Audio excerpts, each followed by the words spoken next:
तो शुरू करते हैं आज का लेक्चर। सीपीयू शेड्यूलिंग अपने एल्गोरिथम चले हुए थे, उसमें आज देखते हैं हम लॉन्गेस्ट जॉब फर्स्ट। जिसका बर्स्ट टाइम सबसे ज्यादा है उसको हमने एग्जीक्यूट करना है पहले, ठीक है।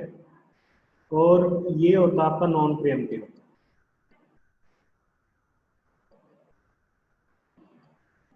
अगर इसका नाम होता लॉन्गेस्ट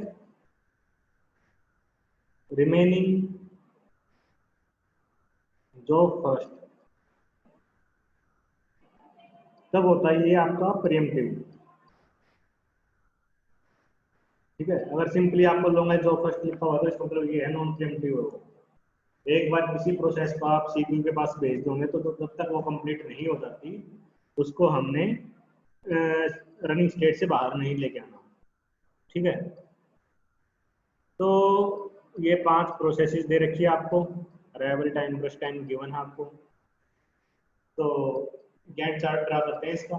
सबसे पहले टाइम 0 पे देखो कौन से प्रोसेस आई। सिर्फ एक प्रोसेस आई आपकी P1 है, तो मैं इसको सीपीयू एलोकेट कर दूंगा। नॉन प्रीएम्प्टिव है तो इसका मतलब है जब तक प्रोसेस कंप्लीट नहीं हो जाती है वो एग्जीक्यूट होती रहेगी। इसका बर्स्ट टाइम कितना है 3, तो ये चलेगी आपकी 3 तक, ठीक है ना। फिर उसके बाद आती है, देखो जब टाइम 3 हो चुका है, अब ये देखो इस टाइम तक कौन कौन सी प्रोसेसेस आपकी रेडी हो चुकी है। P2 आपकी रेडी स्टेट में आ चुकी है, P3 आपकी रेडी स्टेट में आ चुकी है, P4 आपकी रेडी स्टेट में आ चुकी है ना। P2, P3 और P4 ये तीनों प्रोसेस आपकी रेडी स्टेट में है। अब इनमें से हमने एक प्रोसेस उठानी है। किसको उठाएंगे वो चेक करेंगे हम उसके बर्स्ट टाइम से। बर्स्ट टाइम देखो मैक्सिमम इन तीनों में किसका है, इन तीनों में सबसे ज्यादा है 5, ये है आपका P4 का। तो मैं इसको एग्जीक्यूट कराऊंगा। कब तक एग्जीक्यूट करेगी, इसके बर्स्ट टाइम तक। इसका बर्स्ट टाइम कितना है 5, तो ये चलेगी आपकी 8 तक। अब 8 तक देखो आपके जो रेडी स्टेट है उसमें कौन कौन सी प्रोसेसेस खड़ी है, ठीक है। अब आपकी P5 ये भी आपकी रेडी स्टेट में आ चुकी है, तो 8 तक आपके पास 4 प्रोसेस कौन सी है, P2, P3 और P5। अब इन तीनों में देखो कि बर्स्ट टाइम सबसे ज्यादा किसका है, बर्स्ट टाइम सबसे ज्यादा है P5 का, तो मैं एग्जीक्यूट कराऊंगा P5 को, ठीक है। P1 आपकी कंप्लीट हो चुकी है, P4 कंप्लीट हो चुकी है, P5 में एग्जीक्यूट करा रहा हूँ। 5 एग्जीक्यूट होगी बस टाइम तक, देखो 14 तक। अब ये कंप्लीट हो गई आपकी। अब जो रिमेनिंग बची P2 एंड P3, इनमें देखो बस टाइम किसका ज्यादा है, P3 का, तो मैं इसको एग्जीक्यूट कराऊंगा कब तक, इसका बस टाइम तक। ये हो गया आपका 18 तक, ये भी आपकी अब कंप्लीट हो चुकी है। अब बची जो सी उसको एग्जीक्यूट करा दो P2, कब तक, बस टाइम तक। ये चलिए आपकी 20 तक, है ना। सबको समझ में आया ये, इसे कंप्लीशन टाइम लिख लो।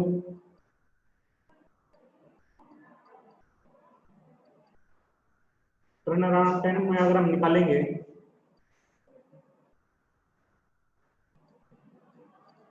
तो कैसे निकालेंगे, completion time minus arrival time.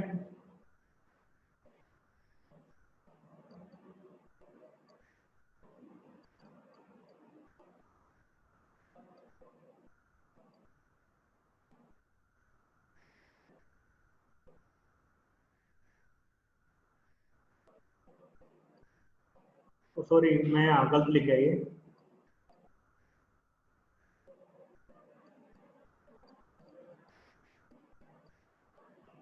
P2 आपकी कंप्लीट हुई है 20 पे, P3 कंप्लीट हुई है आपकी 18 पे, P4 कंप्लीट हुई है आपकी 8 पे, और P5 कंप्लीट हुई है 15 पे, 14 पे सॉरी। तो टर्न अराउंड टाइम क्या हुआ इसका 3, इसका हो गया आपका 19, और P3 का हो गया 16, P4 का हो गया आपका 5, और P5 का हो गया आपका 10।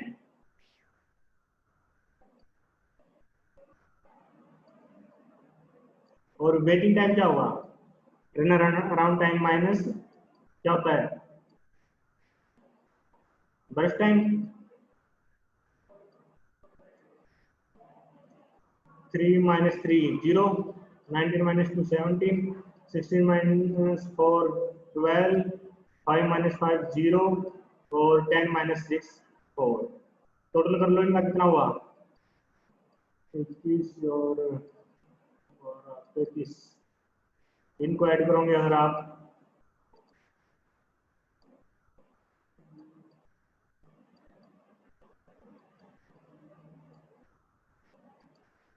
53। तो एवरेज टर्न अराउंड टाइम क्या हुआ, total turn around time divide by total number of processes, इसको कैलकुलेट कर लो, ये हो गया आपका 10.6। एवरेज वेटिंग टाइम क्या हुआ, total waiting time divide by total number of processes, ये हो गया आपका 6.6। सबको समझ में आया,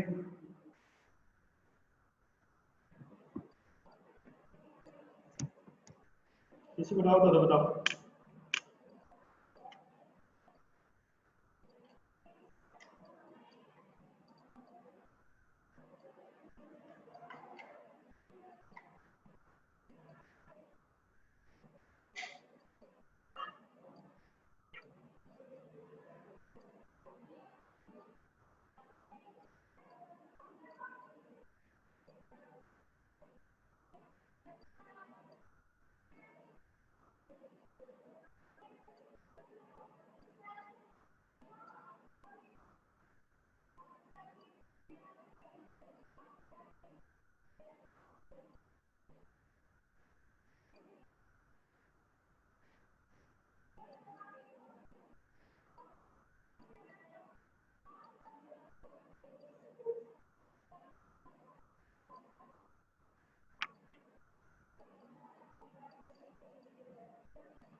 चलो अगला क्वेश्चन देखते हैं।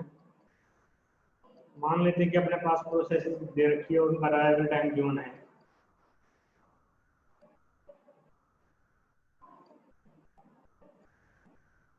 मान लेते हैं एक प्रोसेस और है और इनका फर्स्ट टाइम गिवन है।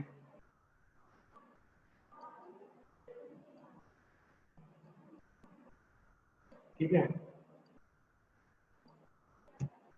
अब देखो जब टाइम 0 था कौन सी प्रोसेस आई, देखो अराइवल टाइम चेक करो, कोई भी प्रोसेस आपकी 0 पे नहीं आई है तो सीपीयू क्या करेगा, उस टाइम आइडल बैठा है।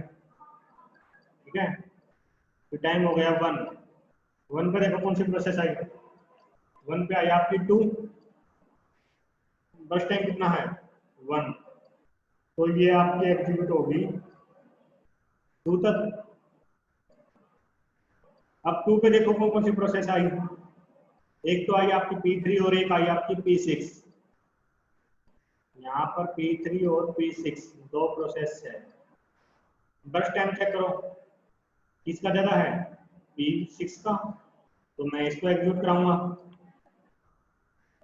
कब तक, इसके बर्स्ट टाइम तक 6 तक। ये भी आपकी प्रोसेस कंप्लीट हो चुकी है। अब 6 तक देखो कौन कौन सी प्रोसेस आपकी आ चुकी है, P1 आ चुकी है, P3 आ चुकी है, P4 भी आ चुकी है और P6 आ चुकी है। ये सारी प्रोसेस आपकी रेडी स्टेट में है। अब मैं किसको एग्जीक्यूट कराऊंगा, जिसका बर्स्ट टाइम ज्यादा होगा।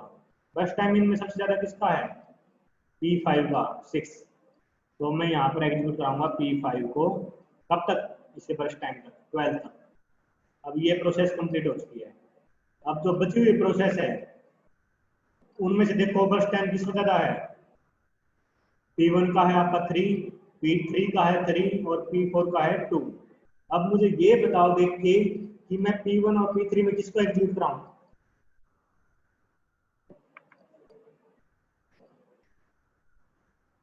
बताओ।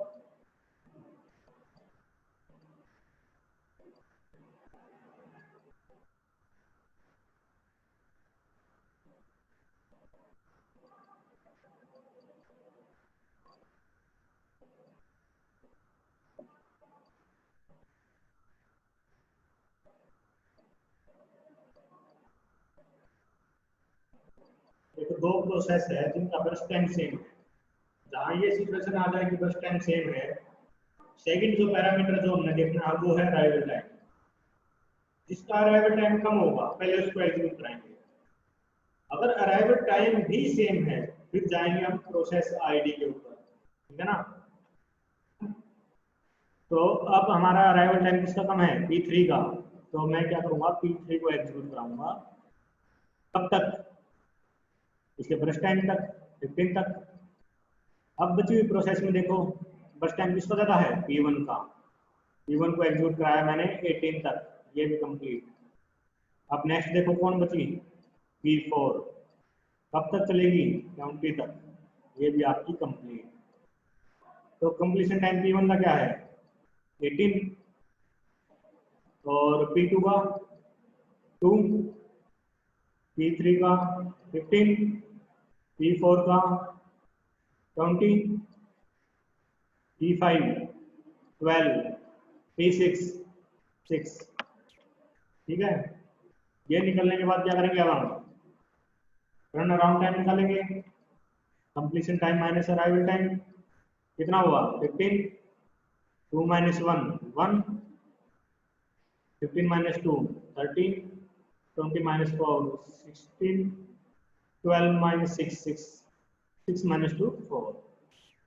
ठीक है, अब वेटिंग टाइम निकालो, रन अराउंड टाइम माइनस बस टाइम,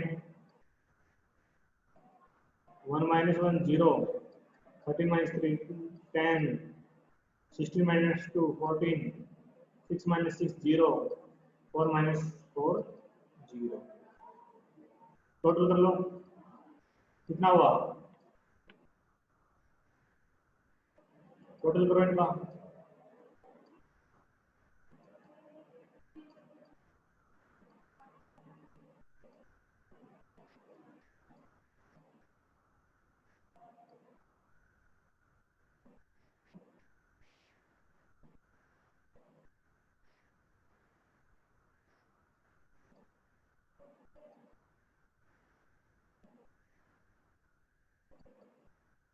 पिछले क्वेश्चन में मैंने टोटल नंबर ऑफ प्रोसेसेस यहाँ 6 लिख रखी थी, मैंने रब करते टाइम चेक करी हो तो वो 5 थी। पिछली बार 5 प्रोसेस थी ना, तो मैंने बाय मिस्टेक 6 लिख दिया और कैलकुलेशन में 5 के हिसाब से कर रहा था।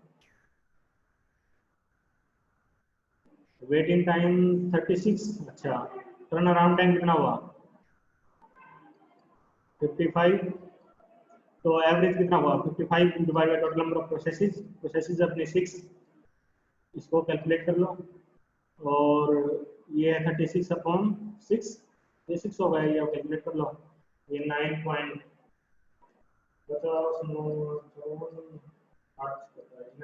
समथिंग कुछ ऐसा आएगा। ठीक है, तो इसमें कोई दिक्कत किसी को,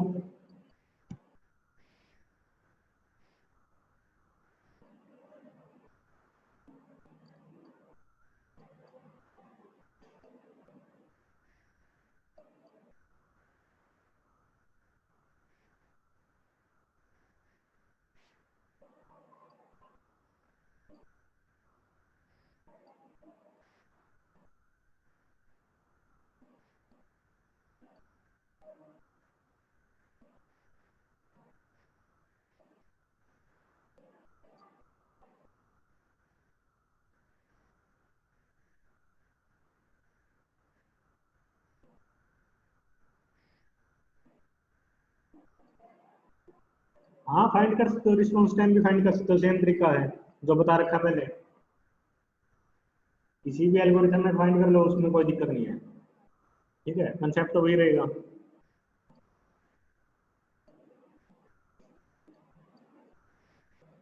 चलो अब देखते हैं हम लॉन्गेस्ट रिमेनिंग टाइम फर्स्ट।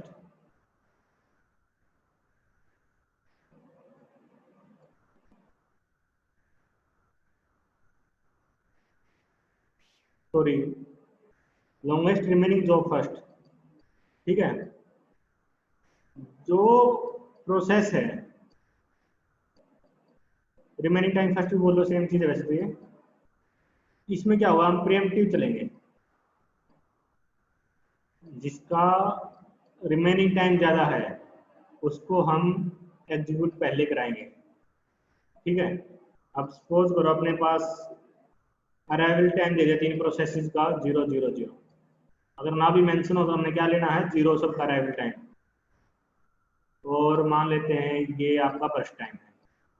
ठीक है, अब ये एग्जीक्यूट करानी है, मान लेते हैं शेड्यूलिंग करवानी है इसकी, तीन प्रोसेसेस है। जीरो पे देखो कौन सी प्रोसेस आई है, तीनों प्रोसेसेस जीरो पे आई है।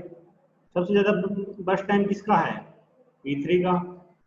तो मैं सबसे पहले क्या है, P3 को CPU के पास भेजूंगा। कब तक, 4 तक, क्योंकि बाद में मुझे फिर डिसीजन लेना पड़ेगा कि भाई इनमें से अब मैं नेक्स्ट किसको एग्जीक्यूट कराऊं, है ना। अब देखो प्रीएम्प्टिव है, प्रीएम्प्टिव मतलब आपको एक प्रोसेस के बीच में रोकनी पड़ सकती है। अब आपके पास दो प्रोसेस है जिनका फर्स्ट टाइम सेम है, तो मैं किसको नेक्स्ट सीपीयू के पास भेजूंगा, बताओ।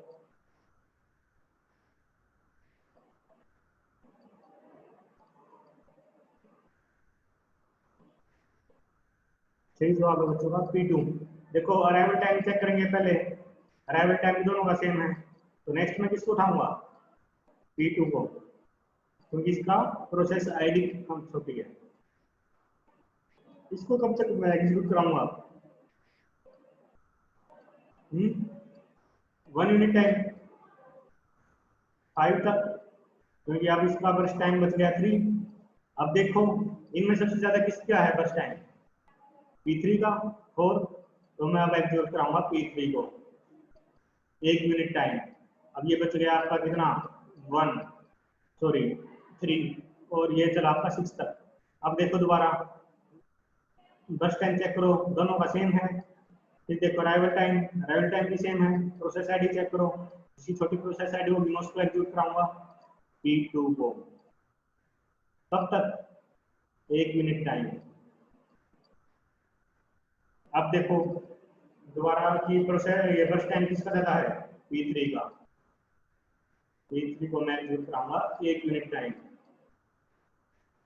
अब देखो बस टाइम तीनों का सेम है, तीनों में मैं अब सीपीयू के पास किसको भेजूंगा, P1 को, क्योंकि फर्स्ट टाइम चेक करने के बाद चेक करूंगा अराइवल टाइम भी तीनों का सेम है। अराइवल टाइम सेम है तो फिर मैं क्या करूंगा, प्रोसेस आईडी के ऊपर जाऊंगा, जिसकी प्रोसेस आईडी कम है मैं उसको एग्जीक्यूट कराऊंगा। एग्जीक्यूट कौन सी होगी, P1, कब तक, 9 तक। अब इसका रिमेनिंग कितना है, 1। अब देखो P2 और P3 इनका फर्स्ट टाइम ज्यादा, कितना, 2।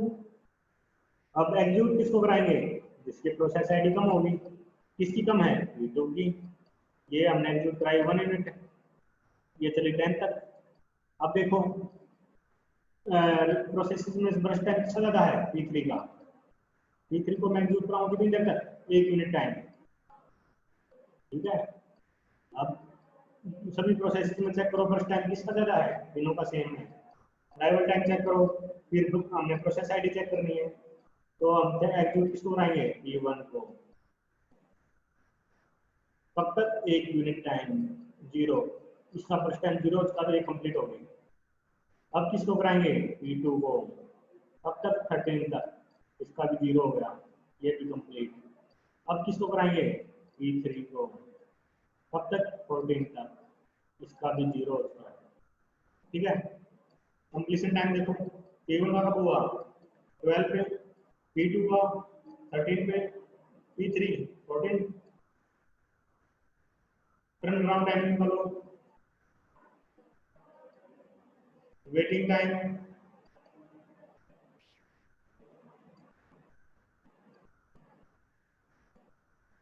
टोटल टर्न अराउंड टाइम कितना हुआ, और वेटिंग टाइम इन दोनों ऐड कर लो। उसके बाद एवरेज टर्न अराउंड टाइम और एवरेज वेटिंग टाइम हम कैलकुलेट कर लेंगे। सबको समझ में आया,